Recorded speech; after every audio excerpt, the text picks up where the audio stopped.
Saudara-saudara sekalian, saya mencintai demokrasi. Tapi karena saya rakyat kecil, saya tidak pernah kelihatan sebagai pejuang, apalagi pahlawan. Nama saya tidak pernah masuk koran, bahkan potret saya tidak pernah jadi tontonan orang. Saya hanya pejuang di lingkungan RT Gang Gugus Depan. Di RT yang saya pimpin ini, seluruh warga pro-demokrasi. Mereka mendukung tanpa syarat pelaksanaan demokrasi. Dengan beringas, mereka akan berkoar jika ada satu saja yang membantah demokrasi. Ya, dengan gampang saya bisa mengarahkan mereka untuk terus maju demi mempertahankan demokrasi. Semuanya kompak apabila membela demokrasi.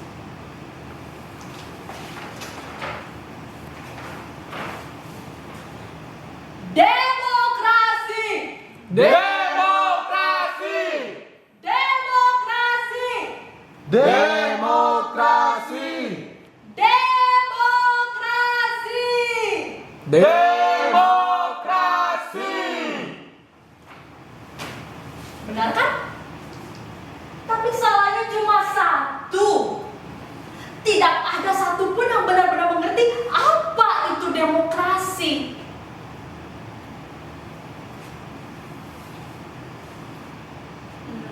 Ibu, mau tanya dong, demokrasi itu apa, Ibu?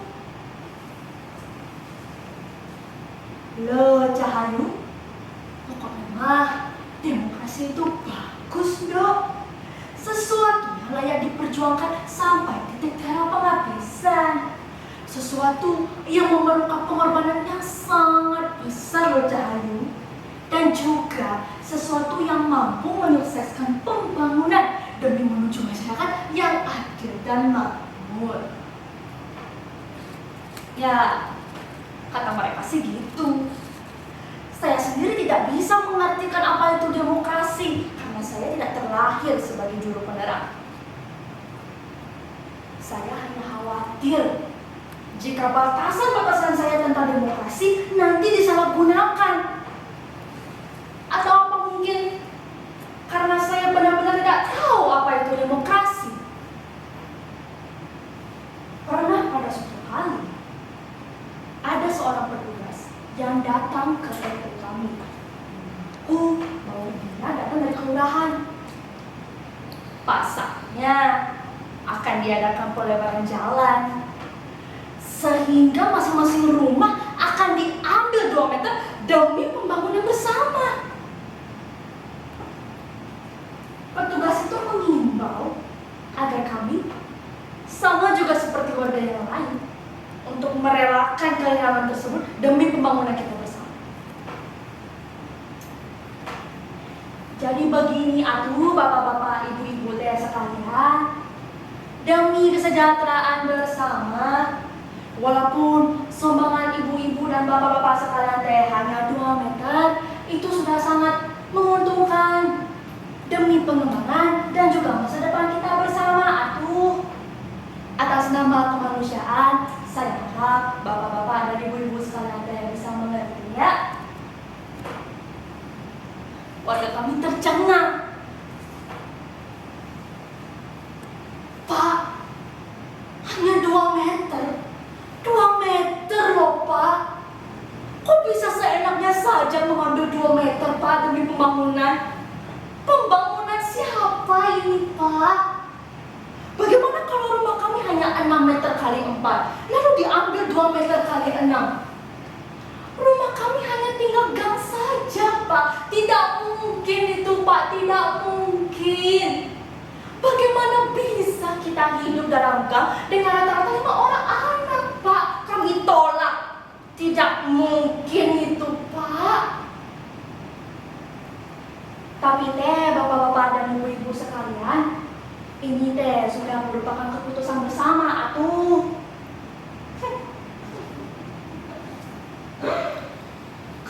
keputusan bersama. Keputusan bersama apa tentang rumah kami, tapi tanpa sedikit pun rembungan dengan kami.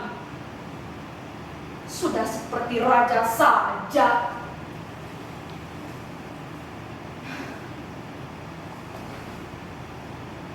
Soalnya bapak-bapak ibu-ibu sekalian, begini, masyarakat di sebelah sana teh semuanya masyarakat yang aktif jadi karyawan pabrik tekstil. Mereka memerlukan jalan tembus supaya mereka masuk ke pekerjaan dan keluarnya lebih cepat untuk pulangnya. Semuanya bisa masuk bapak-bapak ibu-ibu, mikrolet, bajai, semuanya bisa. Dan juga ini merupakan efisiensi dan efektivitas sumbangan demi pembangunan kita bersama bapak-bapak ibu-ibu. Ini sudah diperhitungkan secara masak-masak.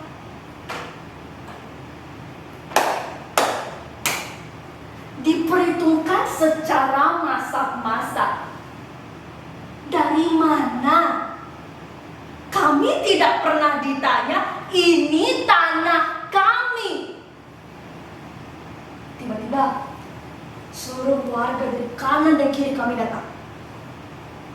Mereka mengatakan, jika kami harus mengerti dengan posisi ini dan dengan sumbangan sedikit saja dari pelebaran jalan ini bisa menyelamatkan ratusan kepala keluarga. Mereka mengatakan ini perbuatan yang mulia.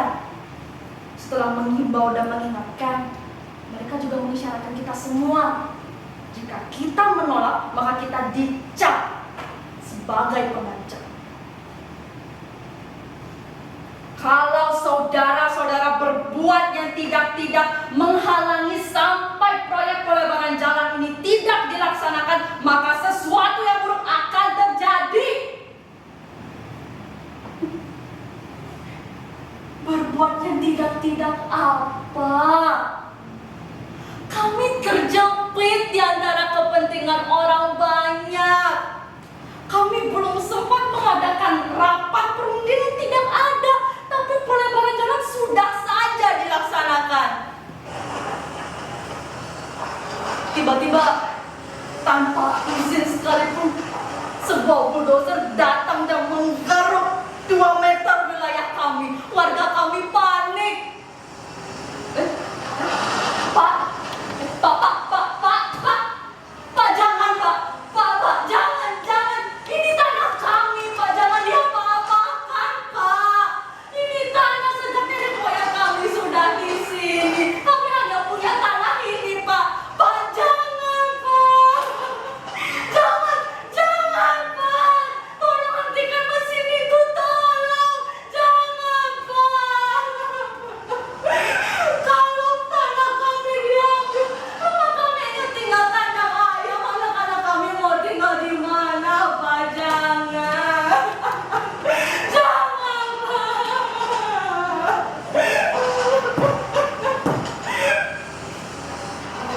Tapi tetap saja bulldozer itu terus menyerbu kami. Sopir itu tidak mau menghentikan pekerjaannya karena dia sudah diperintahkan oleh tugas. Kami tidak bisa diam saja. Kami harus melawan. Cukup! Sudah berhenti di sana. Ini tanah kami. Jangan kalian apa-apakan. Ini milik kami sejak nenek moyang kami sudah di sini. Kami tidak ingin meninggalkan tanah ini. Mau dijual seberapa banyak pun kami tidak sudi.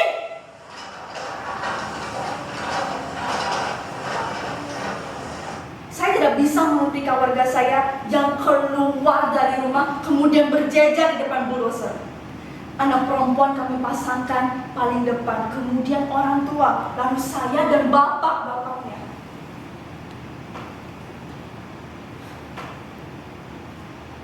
Ini tanah kami. Kami harus mempertahankan tanah kami. Tiba-tiba sopir bulldozer itu turun dari kendaraan itu. Dia berunding dengan teman-temannya. Saya dan yang lain hanya bisa menunggu dan berharap sesuatu yang baik akan terjadi. anak-anak sudah bermain mengelilingi bulldozer itu. Ya, kalau saya sendiri memilih untuk kancing karena saya dari tadi sudah tegang. Tak lama kemudian, mereka semua sudah selesai berunding. Kami deg-degan. Tiba, sopir dari bulldozer itu kembali naik ke kendaraan itu. Tapi kali ini, dia sambil tersenyum. Wah, gak dong. Ini harus diteriakin dulu, baru sadar mereka sama kesalahan mereka. Tapi tiba-tiba, sebuah mobil Colt datang, kemudian sekitar 10 orang laki-laki berseragam turun dari mobil itu. Kami bersorak bahagia. Yeay, mereka sudah datang. Aparat keamanan akan melindungi kita dan membela kita rakyat kecil ini dari para berdebah-berdebah itu.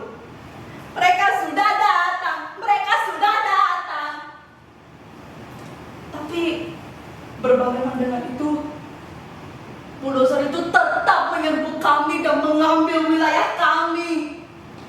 Perempuan-perempuan menjerit dan semua anak-anak jatuh. Bahkan ada salah satu di antara mereka yang hampir digaruk oleh mesin itu. Syukurnya ada salah satu dari kami yang meloncat dan menangkap anak itu. Dan parahnya lagi, yang kami kira aparat ternyata keparat. Mereka semua adalah satpam yang mengamankan pengarahan ini. Mereka sudah siap dengan pentungan dan siap untuk memukul kami. Kami tidak bisa diam saja, kami harus melawan. Saya sudah melihat banyak anak-anak yang memukul, bahkan melempar dengan batu. Bahkan Asep, bapak dari anak yang hampir digeruk oleh mesin itu, dia berusaha naik dan menarik sopir itu. Sini kamu, sini, turun dari kendaraan itu, dasar bajingan, turun. Tapi sopir itu kemudian mengambil parang dan membacok bahu Asep.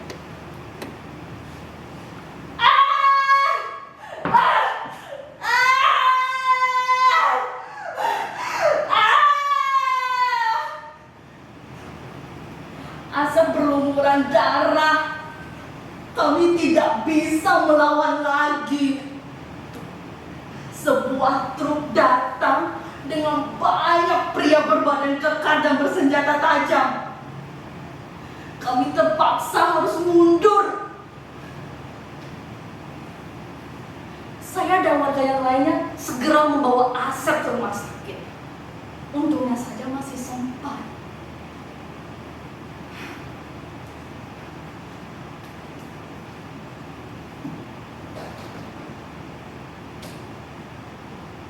Saya harus apa sekarang? Tanah sudah diambil. Kami tidak punya apa-apa lagi. Saya harus apa? Saya bingung, Tuhan. Katakan saya harus apa? Saya harus melindungi warga saya, tapi saya tidak tahu saya harus apa.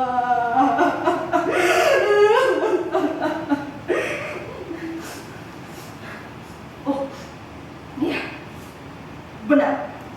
Hanya ada satu cara. Ya, saya harus pergi ke pabrik tekstil itu dan menemui majikan dan warga yang ingin jalan tembus ini. Ya, saya harus pergi.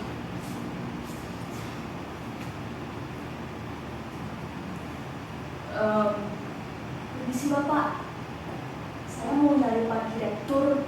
Ada ya? Hah?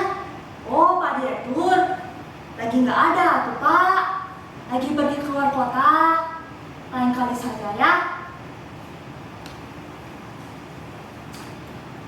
Rasanya susah sekali bertemu dengan direktur itu. Tiap dicari selalu saja tidak ada. Oh, apa saya harus biar terlihat resmi dan dipandang begitu.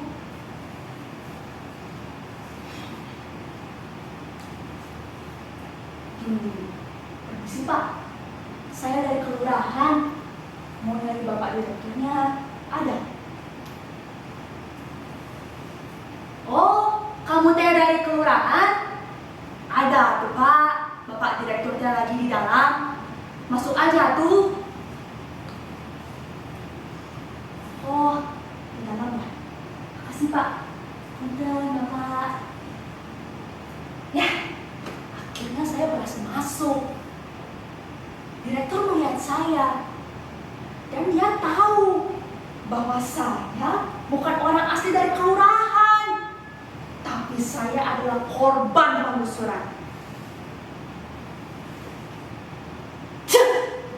Saya hanya ingin satu, saya tidak mau disingkirkan dari wilayah saya sendiri.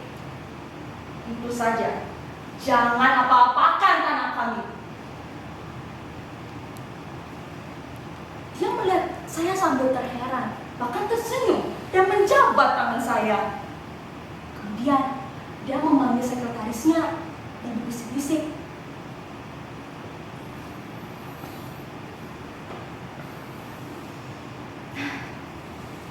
Tuhan Maha Agung ya Pak ya.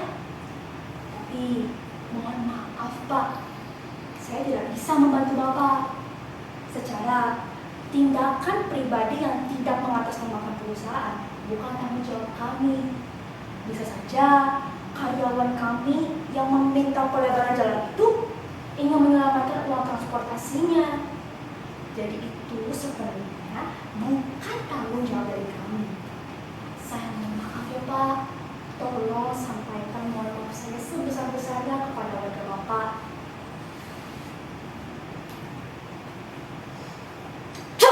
Bajingan! Kau mengerti apa tentang posisi kami? 2 meter itu sangat berharga untuk kami. Kau berpendidikan kan? Konglomerat, kaya raya, luas pandanganmu, sudah kemana-mana dirimu ke luar negeri. Masa itu saja tidak bisa mengerti?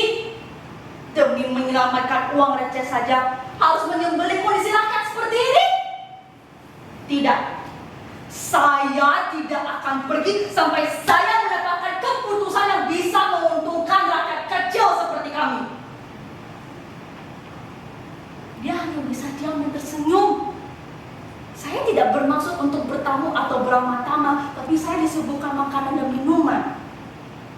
Saya tidak mungkin melahap itu, saya tidak sudi. Saya tidak akan pulang sampai pelebaran jalan itu dibatalkan. Tidak akan pulang sampai ada keputusan yang bisa menguntungkan kami semua. Tiba-tiba dia membuka laci dan mengambil sesuatu. Tas, amplop, ya, tak tahulah. Kemudian dia memberikan itu kepada saya.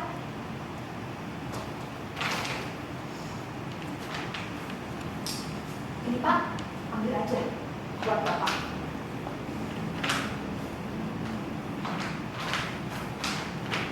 Apa ini? Loh, angka nolnya ada banyak. 1, 2, 3.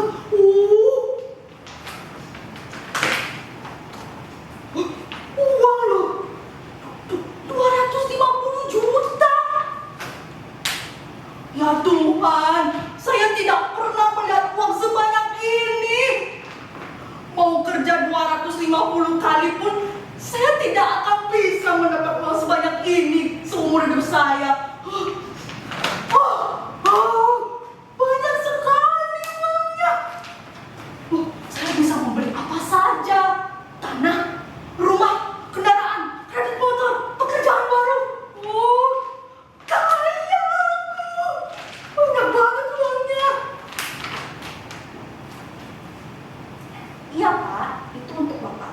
Tapi tolong kasih tahu warga Bapak untuk mengerti soal pelebaran jalan itu ya. Terima aja Pak. Oh gitu gitu ya? Iya. Kalau gitu, makasih banyak lah ya. Kaya aku. Kalau gitu, saya pamit pulang dulu ya. Matur nuwun, makasih. Saya pulang membawa uang 250 juta. Kemudian saya pulang dengan jalur belakang supaya warga-warga yang lain tidak ada yang melihat kalau saya membawa uang sebanyak ini. Kemudian keesokan harinya, semua warga berkumpul di depan rumah saya. Mereka mempertanyakan soal hasil keputusan saya dengan Pak Direktur. Saya bilang, jadi begini warga-warga sekalian, sebagai pendukung demokrasi, kita harusnya mengerti soal kondisi ini. Pelebaran jalan, perusakan tanah, ini memang ada konsekuensinya. Sebagai pendukung demokrasi sejati, kita harus menerima semua itu demi pembangunan kita juga. Saya harap semuanya bisa mengerti. Tapi, setelah mendengar saya berkata seperti itu, 1-2 warga langsung pergi. Tunggu dulu, mau kemana? Sini. Namun, ada satu yang masih tetap tinggal di sana. Seorang nenek tua, kemudian berkomat kamit kepada saya.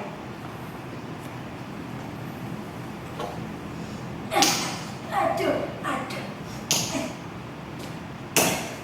Kalau memang demokrasi itu hanya bisa menyulitkan rakyat kecil, saya tidak akan pernah untuk mendukung demokrasi.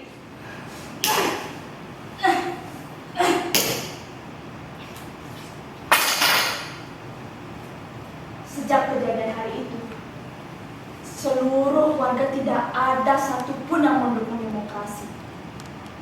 Kini saya hanya berdiri sendiri, tetap mempertahankan demokrasi, walaupun tidak ada yang menemani.